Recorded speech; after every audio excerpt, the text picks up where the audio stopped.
আসসালামু আলাইকুম শিক্ষার্থী বন্ধুরা। আজকে আমরা বেনজিন বলয় প্রতিস্থাপকের প্রভাব নিয়ে আলোচনা করব। বেনজিন বলয়ে এক বা একাধিক হাইড্রোজেন পরমাণু অন্য কোনো পরমাণু বা মূলক দ্বারা প্রতিস্থাপিত হলে যে পরমাণু বা মূলক দ্বারা সেই হাইড্রোজেনটি প্রতিস্থাপিত হয় তাদেরকেই মূলত এখানে প্রতিস্থাপক বলা হচ্ছে। আর এসব প্রতিস্থাপক তাদের ধর্ম বৈশিষ্ট্যের উপর ভিত্তি করে তারা বেনজিন বলয়ের উপর বিভিন্ন ধরনের প্রভাব বিস্তার করতে পারে। তারা বেনজিন বলয়কে সক্রিয় করে তুলতে পারে, আবার বেনজিন বলয়কে নিষ্ক্রিয় করেও তুলতে পারে।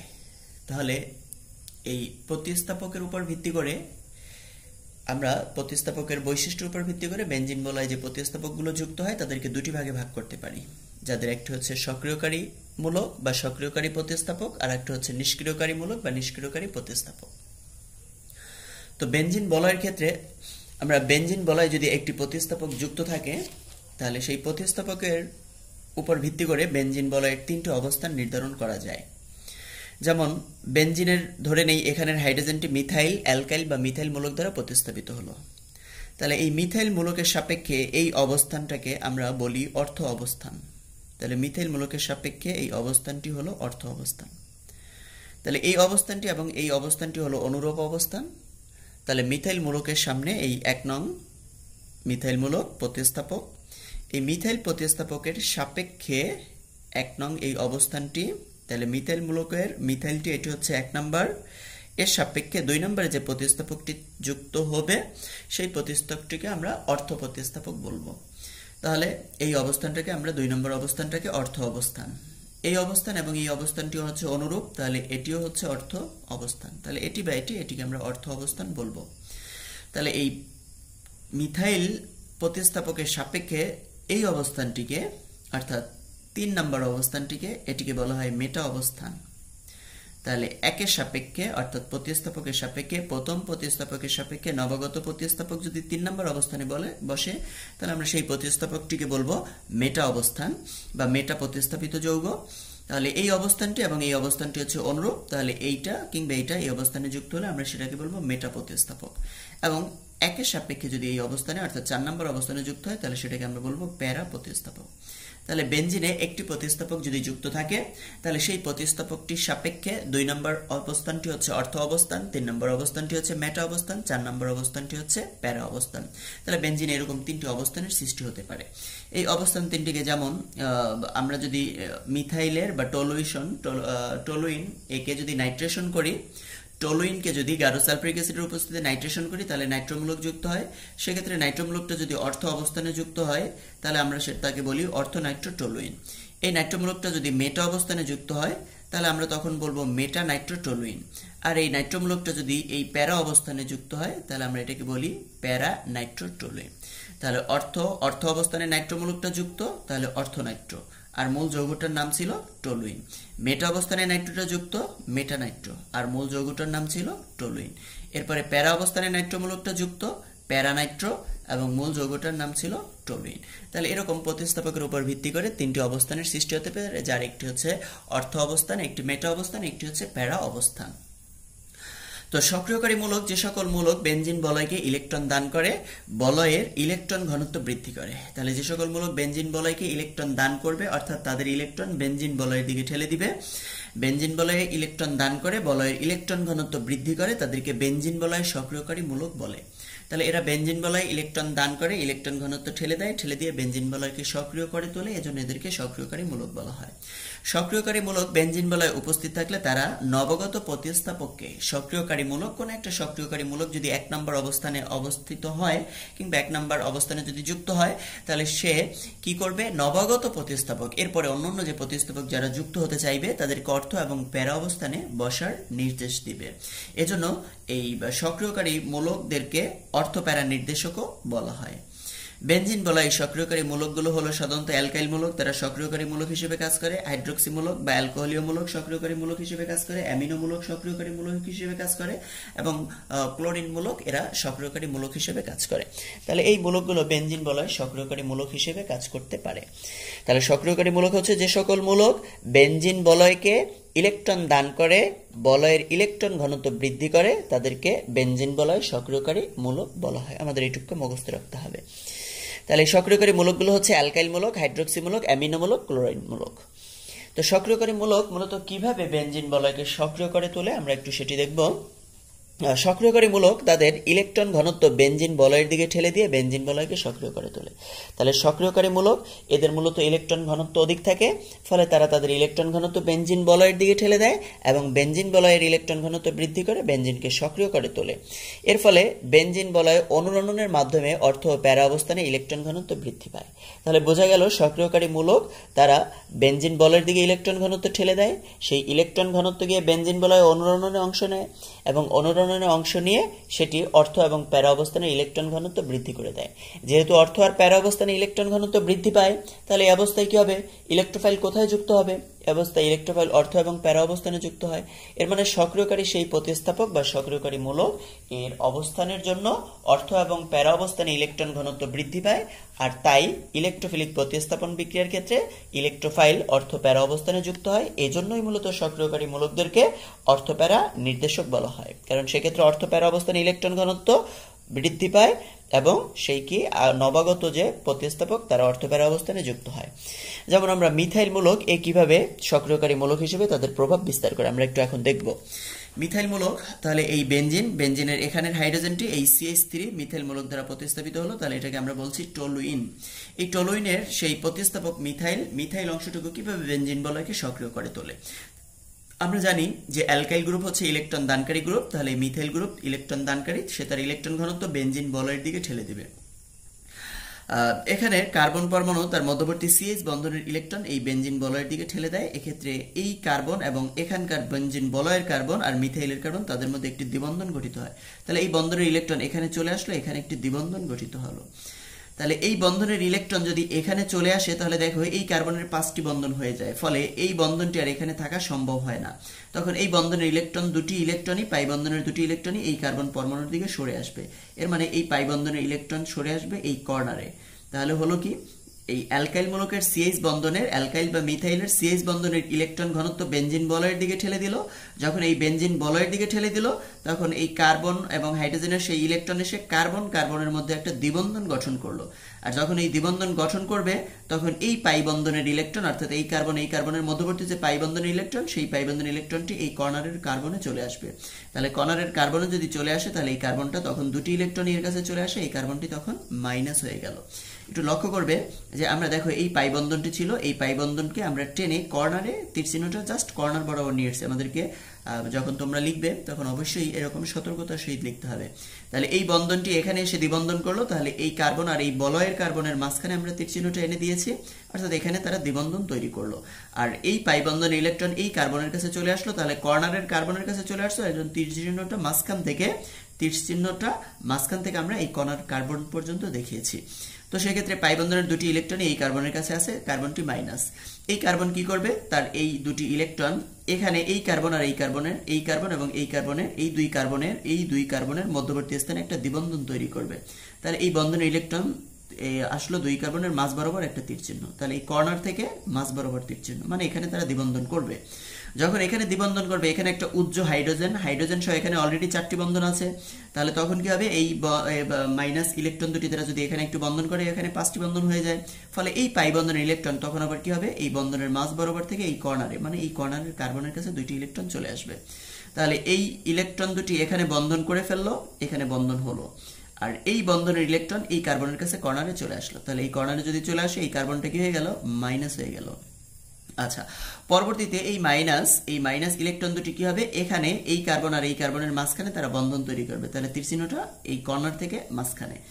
যখন এখানে বন্ধন তৈরি করবে, তখন এখানে উচ্চ হাইড্রোজেন সহ অলরেডি যেহেতু 4টি বন্ধন ছিল, এই বন্ধনটি যখন এখানে গঠিত হবে, তখন এই বন্ধনের ইলেকট্রন এই কর্নারে কার্বনের কাছে চলে যাবে। এর মানে তাহলে আমরা এই বন্ধনের মাঝ বরাবর থেকে এই কার্বনের কাছে তীর চিহ্নটা দিব। তাহলে দেখো আমরা ঠিক কর্নার বরাবর বন্ধনের মাঝ বরাবর থেকে, অর্থাৎ এই পাই বন্ধনের ইলেকট্রন কোথায় যাচ্ছে, এই কর্নারের কার্বনের কাছে যাচ্ছে। তাহলে এই মাইনাস অর্থাৎ এখানের এই দুইটি ইলেকট্রন যদি এই কার্বন আর এই কার্বনের মধ্যে এখানে দ্বিবন্ধন তৈরি করে, তাহলে গঠন হলো এরকম, এবং এই বন্ধনটার ইলেকট্রন যদি এই কার্বনের কাছে চলে আসে, তাহলে আমার গঠনটা দ্বারা এরকম, এখানে এই অবস্থানটা মাইনাস। তো এখন কি হবে, এই মাইনাস এখানের দেখো এখানে দ্বিবন্ধন যেটা ছিল সেই দ্বিবন্ধন কিন্তু আমার অনুরূপী আছে, এই দ্বিবন্ধনের কোনো পরিবর্তন ঘটবে না। তাহলে এখানেও আমার দ্বিবন্ধন আছে, এখানেও দ্বিবন্ধন আছে। আর এই CH বন্ধনের যে ইলেকট্রন, দুটি ইলেকট্রনই এখানে এসে দ্বিবন্ধন করলো। যখন দ্বিবন্ধন করলো তখন এই বন্ধনের যে হাইড্রোজেনের একটি ইলেকট্রন ছিল, হাইড্রোজেন তার ইলেকট্রনটি হারিয়ে সে কিন্তু H+ আকারে নির্বিকার আকারে দাঁড়িয়ে আছে, সে H+ হয়ে গেছে, তার ইলেকট্রনটি তার কাছে নেই, সেটি এই কার্বন নিয়ে নিয়ে তারা এখানে দ্বিবন্ধন তৈরি করলো। তাহলে সে কিন্তু অনেকটা এতিমের মতো এখানে H+ আকারে দাঁড়িয়ে থাকলো। তো আমাদের সেই H+ আর এই কার্বন কার্বন দ্বিবন্ধন এটা অনুরূপ থাকলো। তো এখন এই বন্ধনের ইলেকট্রন যদি এই কর্নারে চলে আসে তাহলে এই কর্নারটা মাইনাস হয়ে গেল, আর এই মাইনাস দুটি ইলেকট্রন এখানে এই কার্বন আর এই কার্বনের মধ্যে বন্ধন তৈরি করলো, তাহলে নতুন তাদের সেই তৈরিকৃত পাই বন্ধন। তো এখন কি হবে, এই মাইনাস এখানে দ্বিবন্ধন থাকলো, আগের মতোই দ্বিবন্ধন এখানে থাকলো, তাহলে এই মাইনাস যে ইলেকট্রন, এখন সেই মাইনাস ইলেকট্রন কি হবে, এইখানে বসবে, অর্থাৎ এই কার্বন এবং এই কার্বন তাদের মধ্যে দ্বিবন্ধন তৈরি করবে। যখন দ্বিবন্ধন তৈরি করবে, অলরেডি এখানে দেখো চারটা বন্ধন, উপরে দুটি বন্ধন, এপাশে একটি এপাশে একটি, চারটি বন্ধন আছে। তাহলে এই মাইনাস ইলেকট্রন দ্বারাও যদি এখানে বন্ধন তৈরি করে 5টি হয়ে যায়, তখন কি হবে, তখন এখানকার সেই বাই বন্ধন অর্থাৎ পরবর্তীতে যে বন্ধনটি গঠিত হয়েছে সেই বন্ধনের ইলেকট্রন আবার এই পূর্বের অবস্থানে ফিরে যাবে, অর্থাৎ কার্বন আর হাইড্রোজেনের মধ্যে পুনরায় বন্ধন গঠিত হবে। তাহলে এই বন্ধনটা আবার পূর্বের অবস্থানে ফিরে গেল, অর্থাৎ কার্বন আর হাইড্রোজেনের মধ্যে এখানে সেই দ্বিবন্ধনের পাই বন্ধনটি কার্বন আর হাইড্রোজেনের মধ্যে গিয়ে আবার পুনরায় বন্ধন তৈরি করলো, আর এই মাইনাস ইলেকট্রন দুটি এখানে বন্ধন তৈরি করলো। তাহলে এই অবস্থান হলো। তাহলে দেখো আমার আগে যে বন্ধনটি এপাশে যে বন্ধনটি ছিল সেই বন্ধনটি এখন এখানে হলো একটি, এটি বাদ দিয়ে এখানে হলো একটি, এটি বাদ দিয়ে এখানে হলো একটি। এর মানে এই বন্ধনটি আসলো এখানে, এই বন্ধনটি আসলো এখানে, আর এই বন্ধনটি আসলো এখানে, যার রূপ পাইলাম আমরা, এই গঠনটা পাইলাম। তাহলে দেখো এইটার একটা অনুরণিত কাঠামো হচ্ছে এই কাঠামোটা। আমরা চাইলে এই কাঠামো থেকে এরকম লিখতে পারি, আবার এই কাঠামো থেকে এরকম লিখতে পারি, এই কাঠামো থেকে এরকমও লিখতে পারি, এই কাঠামো থেকে এরকম। অর্থাৎ আমরা যদি এই গঠনটাকে এই পাশে নিতাম তাহলে এই পাশে এই গঠনটা পেতাম। অর্থাৎ আমরা এদিক থেকে এভাবে অনুরণিত করে দেখাতে পারি, কিংবা এই অংশ থেকে এভাবে অনুরণিত করে দেখাতে পারি। তাহলে দেখো এই যে মিথাইল মূলকের প্রভাবে বেনজিন বলায় যে অনুরণন হলো, অনুরণনের সৃষ্টি হলো, এই অনুরণনের প্রভাবে আমার দেখো তো এই অবস্থানটা, এই কার্বনটা মাইনাস হয়ে গেল এই কর্নার। তাহলে দেখো তো এই কর্নার কার্বনটাকে, এটাকে আমরা কি অবস্থান বলছিলাম, এই অবস্থানটাকে আমরা বলেছিলাম অর্থ অবস্থান। এই কর্নারের এই অবস্থানটাকে অর্থ অবস্থান বলেছিলাম, এটাকে মেটা অবস্থান, এটাকে প্যারা অবস্থান। এটি অনুরূপ অবস্থান, তাহলে এটি যেহেতু অর্থ, আমার এটিও হচ্ছে অর্থ, এটি মেটা, এটিও মেটা, এবং এই শুধু এই অবস্থানটা হচ্ছে প্যারা। তো এখন দেখো এখানে এই অবস্থানটা, তাহলে এটি কি অর্থ অবস্থান, অর্থ অবস্থানটা কি হয়ে গেল, মাইনাস হয়ে গেল। এখানে দেখো এরপরে কোথায় মাইনাস হয়েছে, এই অবস্থান, এই অবস্থানটাকে আমরা কি অবস্থান বলি, প্যারা অবস্থান। এরপরে দেখো এই অবস্থানটা মাইনাস, তাহলে এই অবস্থানটা কি আবার অর্থ অবস্থান। তাহলে এই যে মিথাইল মূলকের প্রভাবে বেনজিন বলয় ইলেকট্রন ঘনত্ব কোন কোন অংশে বৃদ্ধি পেল, অর্থ এবং প্যারা অবস্থানে। ফলে ইলেকট্রোফাইল যখন আক্রমণ করবে তারা অর্থ প্যারা অবস্থানে আক্রমণ করবে এবং অর্থ ও প্যারা প্রতিস্থাপিত যৌগ উৎপন্ন করবে।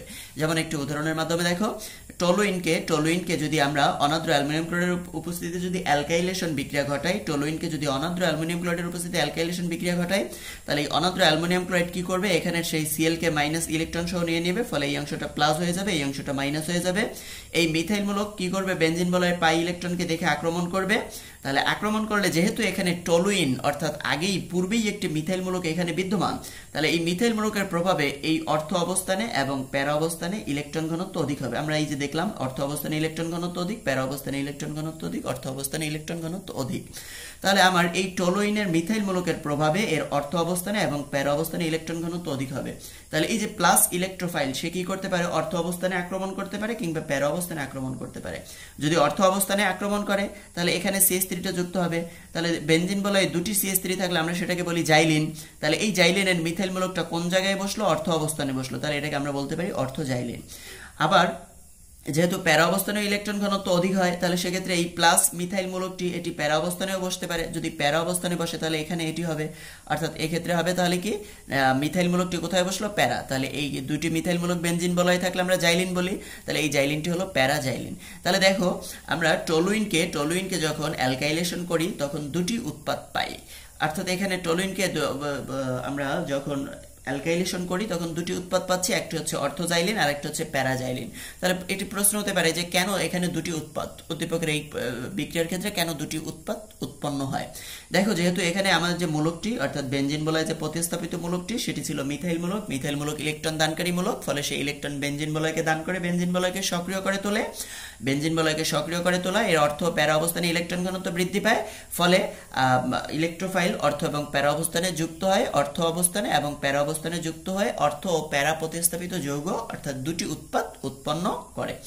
এক্ষেত্রে এটি যদি 3 মার্কসের বা 4 মার্কসের কোশ্চেন আকারে আসে তাহলে সেক্ষেত্রে আমাকে এই অনুরণিত দেখাতে হবে, দেখিয়ে বলতে হবে যে আমার অর্থ এবং প্যারা অবস্থানে ইলেকট্রন ঘনত্ব বৃদ্ধি পায়, এজন্য ইলেকট্রোফাইল অর্থ অবস্থানে যুক্ত হয়ে অর্থ প্রতিস্থাপিত যৌগ, প্যারা অবস্থানে যুক্ত হয়ে প্যারা প্রতিস্থাপিত যৌগ অর্থাৎ দুটি যৌগ উৎপন্ন করে। বিক্রিয়াটি উল্লেখ করে বলতে হবে। তাহলে এটি ছিল মিথাইল মূলকের প্রভাব। এখন আমরা ওইস হাইড্রোক্সিল মূলকের বা অ্যালকোহলীয় মূলকের প্রভাবটাও দেখব। অ্যালকোহলীয় মূলক সেও ইলেকট্রন দান করে বেনজিন বলয়কে সক্রিয় করে তোলে। তো অ্যালকোহলীয় মূলকের এখানে দেখো একটি অক্সিজেন পরমাণু আছে। আমরা অক্সিজেনের ইলেকট্রন বিন্যাস করলে দেখি যে অক্সিজেন এর হচ্ছে 8, একে ইলেকট্রন বিন্যাস যদি করি তাহলে 1s2 2s2 2px 2py এবং 2pz। তো আমার 4টি ইলেকট্রন এখানে দিলাম, এরপরে আরো আছে 4টির একটি দিলে আরো একটি থাকে যেটি প্রথমে বসবে। তাহলে এই হলো 6টি আর এই 2টি। দেখো এই অরবিটাল এবং এই অরবিটাল অর্থাৎ 2py এবং 2pz এই দুইটি বেজোর অরবিটাল। তাহলে এই দুইটি বেজোর অরবিটাল হওয়ায় এরা কি করবে, একক বন্ধন তৈরি করবে। তাহলে এটি একক বন্ধন করলো, এটিও একক বন্ধন করলো। তাহলে দুই পাশে সে দুটি বন্ধন করলো বা এক জায়গায় দ্বিবন্ধন তৈরি করলো। এই বেজোর ইলেকট্রন এই বিজোড় ইলেকট্রন দ্বারা সে একটা দ্বিবন্ধন তৈরি করলো। তো দ্বিবন্ধন তৈরি করার পর অথবা দুইটি ভিন্ন পরমাণুর সাথে যুক্ত হতে পারে, একটি বেজোর ইলেকট্রন দ্বারা দুটি ভিন্ন বন্ধন তৈরি করলো। আর দেখো তার যোজ্যতা স্তর হচ্ছে দ্বিতীয় শক্তি স্তর। এই দ্বিতীয় শক্তি স্তরে এই 2s2 ইলেকট্রন এবং 2px2 ইলেকট্রন, এখানেও দুটি ইলেকট্রন এখানেও দুটি ইলেকট্রন। এই ইলেকট্রন দুটি কোনো বন্ধনে অংশগ্রহণ করেনি, এই ইলেকট্রন দুটিও কোনো বন্ধনে অংশগ্রহণ করেনি। অর্থাৎ এই একটি জোড় এবং এই একটি জোড়, এই দুইটি জোড় ইলেকট্রন তারা কোথাও বন্ধনে অংশগ্রহণ করেনি, অর্থাৎ এদেরকে আমরা বলি মুক্ত ইলেকট্রন জোড়। তাহলে এই মুক্ত ইলেকট্রন জোড় এর মানে তাহলে অক্সিজেনের ইলেকট্রন বিন্যাস করলে তার দুটি মুক্ত ইলেকট্রন জোড় থাকে আর দুটি বেজোর ইলেকট্রন থাকে। বেজোর ইলেকট্রন দ্বারা একটা এপাশে হাইড্রোজেনের সাথে যুক্ত আর একটা বেনজিন বলয়ের সাথে যুক্ত। তাহলে এই দুটি বন্ধন করলো, যার একটা বেনজিন বলয়ের সাথে একটি হাইড্রোজেনের সাথে। আর লোন পেয়ার দুটি ইলেকট্রন, যে এই একটি লোন পেয়ার এই আরেকটি লোন পেয়ার বা মুক্তজোড় ইলেকট্রন। তাহলে অক্সিজেনের দুটি লোন পেয়ার ইলেকট্রন থাকে। তাহলে এটি হলো ফেনল। তাহলে এই বেনজিন বলয়ে একটি ওএইচ মূলক যুক্ত হলে সেটাকে বলা হয় ফেনল বলে এটাকে। এটা কার্বালিক অ্যাসিডও বলা হয়, কার্বালিক অ্যাসিড সাপ তাড়ানোর কাজে ব্যবহার করা হয় কার্বালিক অ্যাসিড। এটি হলো সেই কার্বালিক অ্যাসিড ফেনল। তাহলে এই ফেনলের অক্সিজেন পরমাণু অর্থাৎ এখানে বেনজিন বলয় প্রতিস্থাপক হিসেবে আসছে ওএইচ মূলক, অ্যালকোহলীয় মূলক বা হাইড্রোক্সি মূলক। তাহলে হাইড্রোক্সি মূলকে অক্সিজেন পরমাণুর দুইটি লোন পেয়ার ইলেকট্রন। এই অক্সিজেন পরমাণু তার দুটি লোন পেয়ার ইলেকট্রনের একটি লোন পেয়ার ইলেকট্রন বেনজিন বলয়ের দিকে ঠেলে দেয়। তাহলে বেনজিন বলয়ের দিকে যখন ঠেলে দেয় তখন এই অক্সিজেন আর এখানে বেনজিন বলয় যে কার্বন তাদের মধ্যে একটা দ্বিবন্ধন গঠিত হয়। যখন দ্বিবন্ধন গঠিত হয় তখন অলরেডি যেহেতু এখানে তাদের 4টি বন্ধন ছিল তখন এই পাই বন্ধন ইলেকট্রন কি করবে, এই কর্নারে কার্বনের কাছে চলে আসবে। তাহলে যেহেতু এই বন্ধন থেকে কর্নারে কার্বনে চলে আসছে তাহলে বন্ধন আমরা মাঝ বরাবর তীর থেকে কর্নারে তীরটা নিয়ে আসবো। তাহলে অর্থাৎ কি এই পাই বন্ধন ইলেকট্রন এই কর্নারে চলে আসবে। কর্নারে চলে আসলে কর্নারটা কি হয়ে গেল, দুটি ইলেকট্রন এই কার্বনের কাছে চলে আসে, এই কার্বনটি মাইনাস হয়ে গেল। তাহলে দেখো এখানে এই অক্সিজেন নিচের দিকে করলো দ্বিবন্ধন কিভাবে, একটি লোন পেয়ারের মাধ্যমে এখানে অক্সিজেনের মধ্যে আর এই কার্বনের মধ্যে দ্বিবন্ধন হলো আর এই পাশে একটি হাইড্রোজেনের সাথে। তাহলে এই অবস্থায় দেখো এই অংশটুকু কিন্তু আমার হাইড্রোনিয়াম H3O এর মতো হয়ে গেছে আর তখন অক্সিজেনটা কি হয়ে যায়, প্লাস হয়ে যায়। তাহলে এখানে অক্সিজেনটি এপাশে একটি বন্ধন এপাশে দুটি বন্ধন, মোট 3টি বন্ধন, এজন্য এটি কি হয়ে গেল, প্লাস হয়ে গেল তার একজোড়া লোন পেয়ার ইলেকট্রন ব্যবহারের মাধ্যমে। তো দুটি লোন পেয়ার ইলেকট্রনের একটি পেয়ার অর্থাৎ একটি জোড় ব্যবহার করলো এখানে দ্বিবন্ধন তৈরি করতে। তাহলে এখানে সেই দ্বিবন্ধন থাকলো, প্লাস আকারেই থাকলো। এখন কি হবে, এই মাইনাস ইলেকট্রন এই কার্বনের কাছে ইলেকট্রন যে আসে সেটি এই কার্বন এবং এই কার্বনের মাঝখানে এখানে একটি পাই বন্ধন গঠন করবে। তাহলে এটি যখন এখানে চলে আসবে এখানে পাই বন্ধন গঠিত হবে তখন এই কার্বনের কাছে উচ্চ হাইড্রোজেন সহ মোট 5টি বন্ধন হয়ে যাবে।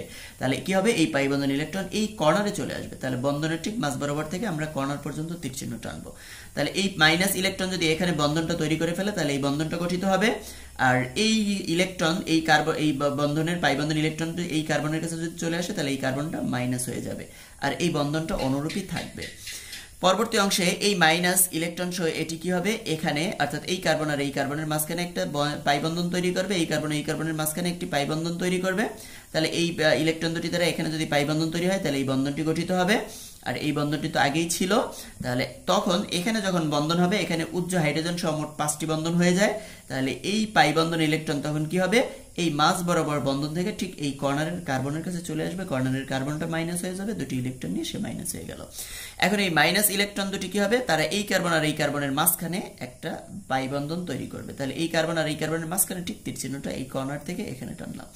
যখন এখানে তারা বন্ধন তৈরি করবে অলরেডি এখানে 4টা বন্ধন আছে, উপরে অক্সিজেনের সাথে দ্বিবন্ধন, এই পাশে একটি বন্ধন এই পাশে একটি বন্ধন। এই মাইনাস ইলেকট্রন দ্বারাও যখন এখানে একটি বন্ধন তৈরি করবে তখন এখানে এই কার্বনের 5টি বন্ধন হয়ে যায়। তাহলে এই কার্বনের যেহেতু 5টি বন্ধন হয়ে যায় তাহলে তখন এই কার্বন পরমাণুটি কি করবে, এই তার সেই পাই বন্ধনের ইলেকট্রন আবার সেই অক্সিজেনের লোন পেয়ার ইলেকট্রন আকারে ফিরিয়ে দেবে। তাহলে এই অক্সিজেনের লোন পেয়ার ইলেকট্রন আকারে যদি এই পাই বন্ধন ইলেকট্রন ফিরে যায় তাহলে এই লোন পেয়ার আকারে ফিরে গেল, আর এই মাইনাস ইলেকট্রন এখানে একটি বন্ধন তৈরি করলো, দেখো তাহলে আগের অবস্থায় ফিরে আসলো। তাহলে এক্ষেত্রে পাই বন্ধনের এদিক থেকে রেজোনেন্স কাঠামোর ছিল, এখন তার উল্টো দিক থেকে হয়ে গেছে। তাহলে এই ঘটনা থেকে যেরকম এটা হতে পারে, এটা থেকে এটা হতে পারে, এটা থেকে এটা হতে পারে, আবার এটা থেকে এটা হতে পারে, অনুরূপভাবে বিপরীত ঘটনাও ঘটতে পারে, অর্থাৎ এটা থেকে এটি হতে পারে, এটি থেকে এটি হতে পারে, এটি থেকে এটি, এবং এটি থেকে এই ঘটনা ঘটতে পারে। তাহলে দেখলাম ওয়েস মূলক এও দেখো আমাদের সেই অর্থ অবস্থান, প্যারা অবস্থান, অর্থ অবস্থান। তাহলে ওয়েস মূলকও তার ইলেকট্রন ঘনত্ব বেনজিন বলয়ের দিকে ঠেলে দিয়ে অর্থ এবং প্যারা অবস্থানে ইলেকট্রন ঘনত্ব বৃদ্ধি করে, অতএব অর্থ প্যারা অবস্থানে ইলেকট্রোফাইল যুক্ত হবে, এজন্য এদেরকে অর্থ প্যারা নির্দেশক, তাহলে এই সক্রিয়কারী মূলকদেরকে অর্থ প্যারা নির্দেশক মূলক বলা হয়। বেনজিন বলয় ইলেকট্রন ঘনত্ব ঠেলে দিয়ে বেনজিন বলয়কে সক্রিয় করে তোলে, এজন্য এদেরকে সক্রিয়কারী মূলকও বলা হয়। আমরা একটা বিক্রিয়া দেখি, ফেনল, তাহলে বেনজিন বলে একটি ওয়েস মূলক যুক্ত হলে আমরা তাকে ফেনল বলি। তাহলে এই ফেনলের সাথে ব্রোমিনের বিক্রিয়া বা ব্রোমিনেশন, ফেনলের ব্রোমিনেশন। তাহলে এখানে অর্থ প্যারা অবস্থানে ইলেকট্রন ঘনত্ব যেহেতু বৃদ্ধি হয়, তাহলে এখানে একটি ব্রোমিন প্লাস বিআর, যেহেতু দুটি বিআর আছে তাহলে এর মধ্যে একটি ইলেকট্রন সহ, বন্ধন ইলেকট্রন সহ এই ও এর সাথে যুক্ত হবে, সেই অংশটুকু মাইনাস হয়ে যাবে আর অপর অংশটা প্লাস। তাহলে এই প্লাস ব্রোমিন কি করবে, এখানে অর্থ অবস্থানে ইলেকট্রন ঘনত্ব যেহেতু ওয়েস মূলক থাকলে অর্থ এবং প্যারা অবস্থানে ইলেকট্রন ঘনত্ব বৃদ্ধি পায়, তাহলে কোনোটার অর্থ অবস্থানে আক্রমণ করবে, কোনোটার প্যারা অবস্থানে আক্রমণ করবে। যার অর্থ অবস্থানে আক্রমণ করে ব্রোমিনটা বসবে, সেখান থেকে H প্লাস নির্গত হবে, পরবর্তীতে H প্লাস এই বিআর মাইনাস এর সাথে যুক্ত যে বিআর মাইনাস তার সাথে যুক্ত হয়ে H বিআর উৎপন্ন হবে। তাহলে এক্ষেত্রে আমাদের ব্রোমিনটা যদি অর্থ অবস্থানে যুক্ত হয় তাহলে কি হলো, অর্থ ব্রোমোফেনল উৎপন্ন হয়। ব্রোমিনটা যদি প্যারা অবস্থানে যুক্ত হয় তাহলে উৎপন্ন হলো প্যারা ব্রোমোফেনল, প্যারা ব্রোমোফেনল, অর্থ ব্রোমোফেনল। তাহলে আমরা অর্থ প্যারা দুই ধরনের উৎপাদ এক্ষেত্রে পেয়ে থাকি, অর্থ প্রতিস্থাপিত এবং প্যারা প্রতিস্থাপিত। NH2 মূলকের প্রভাব বা অ্যামিনো মূলকের প্রভাব। অ্যামিনো মূলকের সক্রিয়কারী মূলক, কারণ এই ক্ষেত্রে এই নাইট্রোজেন পরমাণুর ইলেকট্রন বিন্যাস করলে দেখা যায় যে নাইট্রোজেনের মোট 7টি ইলেকট্রন, তাহলে 7টি ইলেকট্রন এর ইলেকট্রন বিন্যাস 1s2 2s2 2px1 2py1 2pz1। তাহলে এর তিনটি যোজ্যতা স্তরে তিনটি বেজোর ইলেকট্রন, তিনটি বেজোর ইলেকট্রন দ্বারা সে তিনটি একক বন্ধন তৈরি করে, আর যোজ্যতা স্তরে আরেকটি s অরবিটাল বাকি যে s অরবিটাল, এখানে দুটি ইলেকট্রন বিদ্যমান থাকে, সে আর কোনো বন্ধনে অংশগ্রহণ করে না। এর মানে আমরা বলতে পারি এটি যখন বন্ধন গঠন করে তখন এই তিনটি বেজোর ইলেকট্রন দ্বারা তিনটি বন্ধন গঠন করার পরেও যোজ্যতা স্তরে একটি মুক্তজোড় ইলেকট্রন থাকে, এই যে দুটি ইলেকট্রন, এই মুক্তজোড় ইলেকট্রন বিদ্যমান থাকে। তাহলে এই হচ্ছে সেই NH, সে এদিকে নাইট্রোজেন কি করলো, এই পাশে বেনজিন বলয়ের সাথে একটা বন্ধন, দুটি হাইড্রোজেনের সাথে দুটি বন্ধন, তাহলে এই পাশে দুটি বন্ধন আর এই পাশে একটি, মোট তিনটি বন্ধন, আর এই হচ্ছে তার সেই লোন পেয়ার ইলেকট্রনটি। এই লোন পেয়ার ইলেকট্রনটি সে বেনজিন বলয়ের দিকে ঠেলে দিবে। তাহলে বেনজিন বলয়ের দিকে যদি ঠেলে দেয় এই নাইট্রোজেন আর এই কার্বন, এখানে সেই উচ্চ কার্বন, এর মধ্যে তাহলে দ্বিবন্ধন গঠিত হলো। এর মধ্যে যখন দ্বিবন্ধন গঠিত হবে তখন অলরেডি যেহেতু এখানে 4টি বন্ধন আছে, লোন পেয়ার ইলেকট্রন দ্বারা যদি এখানে দ্বিবন্ধন গঠিত হয় তখন কি হবে, এই পাই বন্ধন ইলেকট্রন এই কর্নারের কার্বনের কাছে চলে আসবে। তাহলে এই কার্বনটি অলরেডি কি হয়ে গেল, দুটি কার্বন ইলেকট্রনই এই কার্বনে চলে আসায় এই কার্বনটি মাইনাস হয়ে গেল। পাই বন্ধনের দুটি ইলেকট্রনই এই কার্বনের কাছে চলে আসায় এই কার্বনটি মাইনাস হয়ে গেল। তো এখন কি হবে, এই কার্বন এবং এই কার্বনের মধ্যে এই মাইনাস ইলেকট্রন দ্বারা একটা পাই বন্ধন গঠিত হবে, আর এই পাই বন্ধনের ইলেকট্রন ঠিক এই কর্নারে কার্বনের কাছে চলে আসবে। তাহলে এই ইলেকট্রন যদি এখানে আসে তাহলে এখানে তাদের একটা পাই বন্ধন গঠিত হলো, আর এই পাই বন্ধনের ইলেকট্রন এই কর্নারে কার্বনের কাছে চলে আসলো, এই কার্বনটা মাইনাস হয়ে গেল, আর এই বন্ধনটা তখনও অনুরূপ থাকবে। তো এখন দেখো এই মাইনাস ইলেকট্রন এই কর্নারের যে দুটি ইলেকট্রন, এটি কি করবে, এই কার্বন আর এই কার্বনের মধ্যে একটা পাই বন্ধন তৈরি করবে। তাহলে এই বন্ধনের ইলেকট্রন ঠিক এই দুই বন্ধন কার্বনের মাঝখান বরাবর তীর চিহ্নটা টানতে হবে, মাঝখান বরাবর এভাবে টানতে হবে, আর তখন কি হবে, এই বন্ধনের ইলেকট্রন এই কর্নারে চলে আসবে। তাহলে এটি যদি এখানে বন্ধন তৈরি করে তাহলে এই বন্ধনটি হলো, আর এই বন্ধন ইলেকট্রন এই কর্নারে চলে আসলে এই কার্বনটা মাইনাস হয়ে গেল। তাহলে এখন কি হবে, এখন এই ইলেকট্রনটা এই কার্বন আর এই কার্বনের মাঝখানে, এই কার্বন এই কার্বনের মাঝখানে বন্ধন তৈরি করবে, আর এখানে বন্ধন তৈরি করলে অলরেডি যেহেতু 4টি বন্ধন আছে 5টি হয়ে যাবে, 5টি হয়ে যাবে। এজন্য কি করতে হবে, এই পাই বন্ধন ইলেকট্রন আবার পূর্বের অবস্থানে ফিরে যাবে। তাহলে পূর্বের অবস্থানে যদি ফিরে যায় তাহলে এই নাইট্রোজেন আর এই প্লাস আকারে থাকবে না, তার লোন পেয়ার ইলেকট্রন দুটি আবার পূর্বের অবস্থানে ফিরে আসবে, আর এই মাইনাস ইলেকট্রন এখানে বন্ধন তৈরি করবে। তাহলে দেখো এই ক্ষেত্রে যেহেতু অর্থাৎ কি এই তিনটি বন্ধনে আবদ্ধ ছিল, এখানে 4টি বন্ধন হয়ে গেছে, মানে অর্থাৎ NH4 এর মতো হয়ে গেছে। 4টি বন্ধন হয়ে গেলে তখন NH4 প্লাস আকারে হয়ে যায়। তাহলে এখানে 4টি বন্ধন করার কারণে তার লোন পেয়ার দুটি ইলেকট্রন ব্যবহার করার কারণে নাইট্রোজেনটি প্লাস হয়ে গেল। তাহলে দেখো এটি থেকে যেন এটি হতে পারে, উল্টাভাবে বিপরীত ঘটনাও ঘটতে পারে, অর্থাৎ এটি থেকে এটি, এটি থেকে এটি, এটি থেকে এটি, এরকম হতে পারে। আচ্ছা, তাহলে এক্ষেত্রে আমার অনুরণিতটা এদিক থেকে ছিল, এখানে দেখো অনুরণিত তার বিপরীত দিক থেকে আছে, আবার এর বিপরীত দিক থেকে অনুরণিত হতে হতে এটা থেকে এটা হবে, এটা থেকে এটা হবে, হয়ে আবার এই অবস্থা আসবে। এর মানে তাহলে এক্ষেত্রে NH2 মূলকের কারণে এর মধ্যে যে অনুরণন ঘটে, সেই অনুরণনে NH2 মূলক তার বন্ধন মুক্তজোড় ইলেকট্রনটি বেনজিন বলয়ের দিকে ঠেলে দিয়ে এখানে দ্বিবন্ধন তৈরি করে, অর্থ অবস্থানে প্যারা অবস্থানে ইলেকট্রন ঘনত্ব বৃদ্ধি করে। তাহলে অর্থ আর প্যারা অবস্থানে ইলেকট্রন ঘনত্ব বৃদ্ধি করায় ইলেকট্রোফাইল তখন অর্থ এবং প্যারা অবস্থানে যুক্ত হবে। আমরা আবার ব্রোমিনেশনের একটি বিক্রিয়া দেখতে পারি অ্যামিনো মূলকের উপস্থিতিতে। তাহলে এক্ষেত্রেও সেই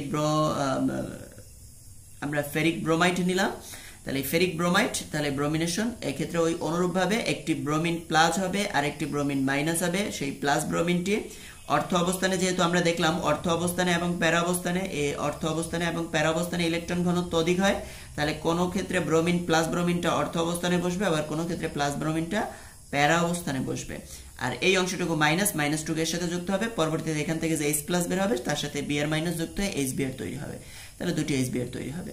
আর এখানে যদি অর্থ অবস্থানে যুক্ত হয় তাহলে অর্থ ব্রোমো, বেনজিনের একটি হাইড্রোজেন দ্বারা NH2 মূলক দ্বারা যদি একটি হাইড্রোজেন প্রতিস্থাপিত হয় তাহলে যে যৌগটা হয় তাকে বলা হয় এনিলিন।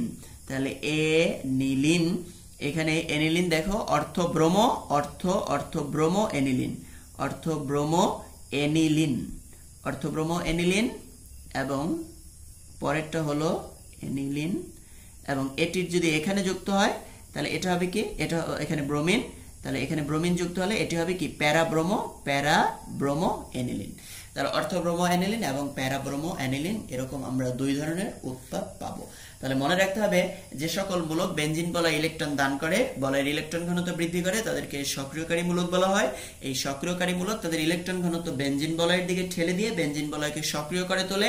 এই অবস্থায় তাদের সেই ইলেকট্রন ঘনত্ব বেনজিন বলয়ের দিকে ঠেলে দিয়ে অনুরণনের মাধ্যমে অর্থ এবং প্যারা অবস্থানে ইলেকট্রন ঘনত্ব অধিক হয়, ফলে আগমনকারী বা নবাগত প্রতিস্থাপক বা ইলেকট্রোফাইল অর্থ এবং প্যারা অবস্থানে যুক্ত হয় এবং যুক্ত হয়ে অর্থ প্রতিস্থাপিত ও প্যারা প্রতিস্থাপিত যৌগ উৎপন্ন করে। এজন্য এক্ষেত্রে দুটি উৎপাদ পাওয়া যায়।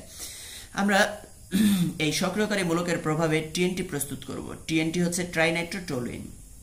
এটি বিস্ফোরক বা বোমা তৈরিতে ব্যবহার করা হয়। ডিনামাইট তৈরিতে যে নাইট্রোগ্লিসারিন ব্যবহার করা হয় সেই নাইট্রোগ্লিসারিনও হচ্ছে একটি বিস্ফোরক পদার্থ। টিএনটি এটি হচ্ছে একটি বিস্ফোরক পদার্থ। তাহলে টিএনটি হচ্ছে ট্রাইনাইট্রোটলুইন। আমরা এর কিভাবে প্রস্তুত করা যায় আমরা একটু সেই প্রস্তুতিটা দেখব। তো এর প্রস্তুতির ক্ষেত্রে দেখো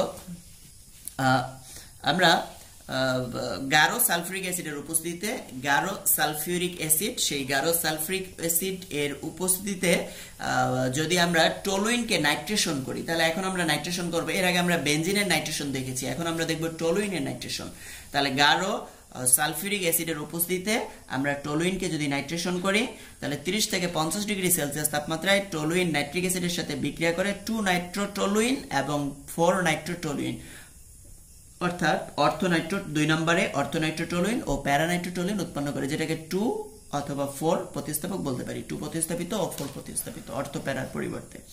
তাহলে দেখো আমার টলুইন, এই টলুইন তাহলে নাইট্রিক অ্যাসিড HONA2 একটু ভেঙে লিখলাম, যার এই অংশটা হচ্ছে মাইনাস, এই অংশটা হচ্ছে প্লাস। তাহলে এই প্লাস ইলেকট্রোফাইল কোন অবস্থানে যুক্ত হতে হবে? এক্ষেত্রে যেহেতু মিথাইল মূলক সক্রিয়কারী মূলক আছে তাহলে এর অর্থ অবস্থানে ইলেকট্রন ঘনত্ব অধিক সৃষ্টি হবে, প্যারা অবস্থানে ইলেকট্রন ঘনত্ব অধিক সৃষ্টি হবে। তাহলে এই নাইট্রো মূলকটা অর্থ অবস্থানে যুক্ত হতে পারে।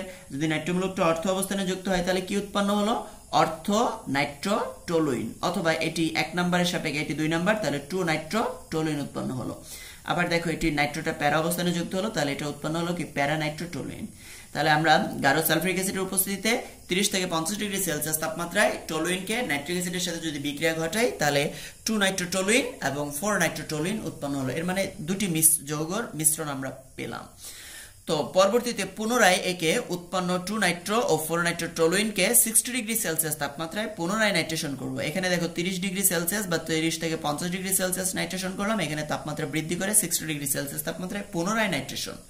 তাহলে পুনরায় যদি এর মধ্যে নাইট্রিক অ্যাসিড চালনা করা হয় তাহলে চালনা করলে দেখো এর মধ্যে আমার অর্থনাইট্রো এবং প্যারানাইট্রো কিংবা 2 নাইট্রো 4 নাইট্রোটলুইন বিদ্যমান আছে। পুনরায় এখানে নাইট্রেশন হবে। তাহলে যার দেখো অর্থ অবস্থানে নাইট্রেশন আছে তার প্যারা অবস্থানটা মাইনাস হতে পারে, তার প্যারা অবস্থানে ইলেকট্রন ঘনত্ব সৃষ্টি হতে পারে। তাহলে প্যারা অবস্থানে ইলেকট্রন ঘনত্ব যদি সৃষ্টি হয় তাহলে তার এইটির দেখো এটির অর্থ অবস্থানে যেহেতু আছে তাহলে প্যারা অবস্থানটা খালি, তার প্যারা অবস্থানে যুক্ত হবে। তাহলে অর্থ অবস্থানে আগেই নাইট্রো ছিল, প্যারা অবস্থানে যুক্ত হলো। তাহলে আমরা পেলাম 2,4 ডাইনাইট্রোটলুইন। আচ্ছা, তাহলে এটি থেকে আমরা এটি পাইলাম। এখন দেখো এটির ক্ষেত্রে প্যারা অবস্থানে নাইট্রোমূলকটা আছে, তাহলে প্যারা অবস্থানে যদি নাইট্রোমূলকটা হয় তাহলে কি অর্থ অবস্থানটা ফাঁকা, এক্ষেত্রে অর্থ অবস্থানে একটি নাইট্রোমূলক বসতে পারে। তাহলে অর্থ অবস্থানে যদি একটি নাইট্রোমূলক বসে তাহলে কি হবে 2,4, 2তেও নাইট্রোমূলক হলো, 4এও নাইট্রোমূলক হলো, তাহলে 2,4 ডাইনাইট্রোটলুইন। এর মানে এখানে প্যারা অবস্থান ফাঁকা ছিল, প্যারা অবস্থানে নাইট্রো বসলো, এখানে অর্থ অবস্থান ফাঁকা ছিল, অর্থ অবস্থানে নাইট্রো বসলো। তাহলে দুইটার ক্ষেত্রেই কি উৎপন্ন হলো 2,4 ডাইনাইট্রোটলুইন। এর মানে 2 অণু 2,4 ডাইনাইট্রোটলুইন উৎপন্ন হলো। তাহলে আমরা প্রথম ধাপে টলুইনকে নাইট্রেশন করলাম গাঢ় সালফিউরিক অ্যাসিডের উপস্থিতিতে, অর্থনাইট্রোটলুইন পেলাম, প্যারানাইট্রোটলুইন অথবা 2 নাইট্রোটলুইন এবং 4 নাইট্রোটলুইন। এর মিশ্রণকে পুনরায় নাইট্রেশন করলাম, সেক্ষেত্রে 2,4 ডাইনাইট্রোটলুইন এর 2 অণু বা 2 আয়তন পেলাম। একে পুনরায় আমরা নাইট্রেশন করব। তাহলে একে পুনরায় যদি আমরা নাইট্রেশন করি তাহলে পুনরায় 100 ডিগ্রি সেলসিয়াস তাপমাত্রায় 2,4 ডাইনাইট্রোটলুইনকে যদি আমরা নাইট্রেশন করি তাহলে কি হবে, দেখো 2 অবস্থানে আছে এবং 4 অবস্থানে আছে। আমরা বলেছিলাম এই অবস্থানটা এবং এই অবস্থানটা হচ্ছে এরা কি অনুরূপ অবস্থান। এবং দেখো আমাদের সেই টলুইনের ক্ষেত্রে আমাদের কোন কোন অবস্থানে ঋণাত্মক হয়েছিল, দেখো এই অবস্থানেও কিন্তু আমার মাইনাস হয়েছিল, এই অবস্থানেও মাইনাস হয়েছিল, এই অবস্থানে। তাহলে এই অর্থ অবস্থান, এই অর্থ অবস্থান, এই দুই অর্থ অবস্থানই ঋণাত্মক হয়। তাহলে একে যদি আমরা পুনরায় নাইট্রেশন করি তাহলে আমার এই পাশের অর্থ অবস্থানটা এটি মাইনাস, তাহলে এই অবস্থানটি মাইনাস হওয়ার কারণে তখন কি হবে, এই অবস্থানেও একটি নাইট্রোমূলক যুক্ত হবে। তাহলে আমার 2 ছিল, 4 ছিল, নতুন করে এই অবস্থানে আরেকটি নাইট্রোমূলক যুক্ত হলো। তাহলে এটি হলো 1 নম্বর অবস্থান, এটি 2 নম্বর অবস্থান, এই কার্বনটি 3 নম্বর, এই কার্বনটি 4 নম্বর, এই কার্বনটি 5 নম্বর এবং এই কার্বনটি হচ্ছে 6 নম্বর। তাহলে আমার 2, 4 এবং 6 এই তিনটি অবস্থানে 3টি নাইট্রো যুক্ত হলো। তাহলে এটাকে আমরা বলতে পারি 2, 4, 6, মোট 3টা নাইট্রো, এজন্য হচ্ছে ট্রাই নাইট্রোটলুইন। তাহলে 2, 4, 6 ট্রাই নাইট্রোটলুইন, যেটাকে আমরা সংক্ষেপে বলি TNT। তাহলে অর্থাৎ তৃতীয় ধাপে যখন আমরা একে নাইট্রেশন করলাম, তখন আমার সেই 2, 4, 6 ট্রাই নাইট্রোটলুইন উৎপন্ন হলো। তাহলে এই বিক্রিয়াটির ক্ষেত্রে আরেকটু খেয়াল করো যে দেখো প্রথম ক্ষেত্রে আমার তাপমাত্রা ছিল 30 ডিগ্রি, পরে আবার যখন এই নাইট্রেশন করলাম 60 ডিগ্রি, এরপরে আবার যখন নাইট্রেশন করলাম তখন এর তাপমাত্রা দিলাম 100 ডিগ্রি। তাহলে আমরা কিন্তু তাপমাত্রা ধীরে ধীরে বৃদ্ধি করতেছি। কেন তাপমাত্রা বৃদ্ধি করতেছি?